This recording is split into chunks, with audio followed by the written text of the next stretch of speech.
got a kid, you want to provide for that kid, you got to do that using your skill set. And your skill set?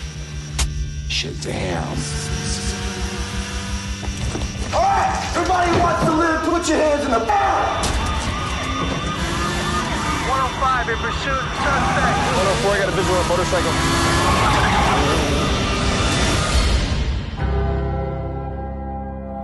You know something, Luke?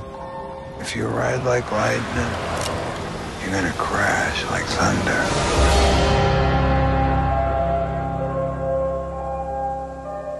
Ryan Gosling, on le retrouve cette semaine dans The Place Beyond the Pines.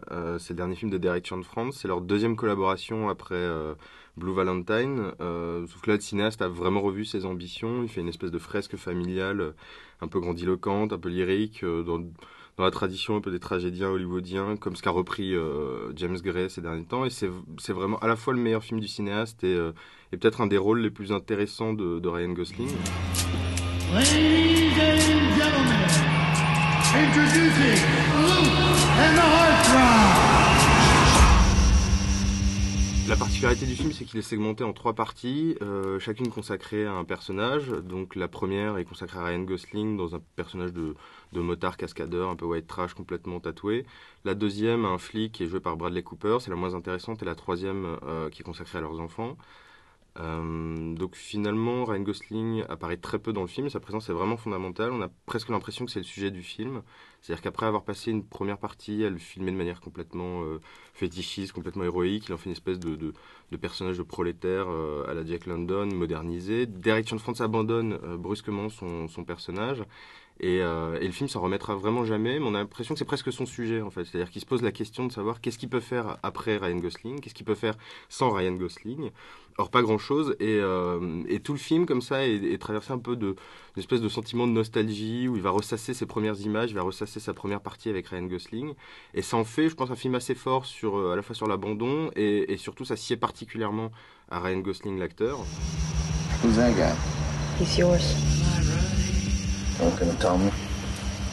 I heard from you in over a year.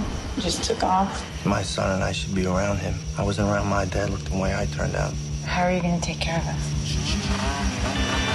Tout l'intérêt du film, c'est surtout qu'il a très bien saisi le tempérament d'acteur de Ryan Gosling, qui devient vraiment le négatif d'acteurs comme Leonardo DiCaprio ou Joaquin Phoenix, qui eux sont dans l'hyper-présence, l'hyper-performance, l'incarnation totale. Lui, il est quasiment tout le temps dans la retenue, dans l'effacement. Et ça peut être génial quand c'est intégré par des cinéastes comme Nicolas Winding Refn dans Drive, qui en faisait une espèce de mécanique froide, totalement déshumanisée, ou là dans The Place Beyond the Pines, qui en fait une sorte de fantôme en devenir. Mais cette retenue-là, ça peut devenir aussi très problématique dans des films comme dans Gangster Squad, où Ryan Gosling a aucune présence. Et donc on voit bien que toute l'ambivalence de l'acteur, qui peut être à la fois soit génial, soit complètement vide et assez inintéressant. Ça va? Ça va bien? Good evening. Good evening, mate. Et bonne soirée. Et bonne soirée. Et allez, Manchester United? Dimanche. Oui?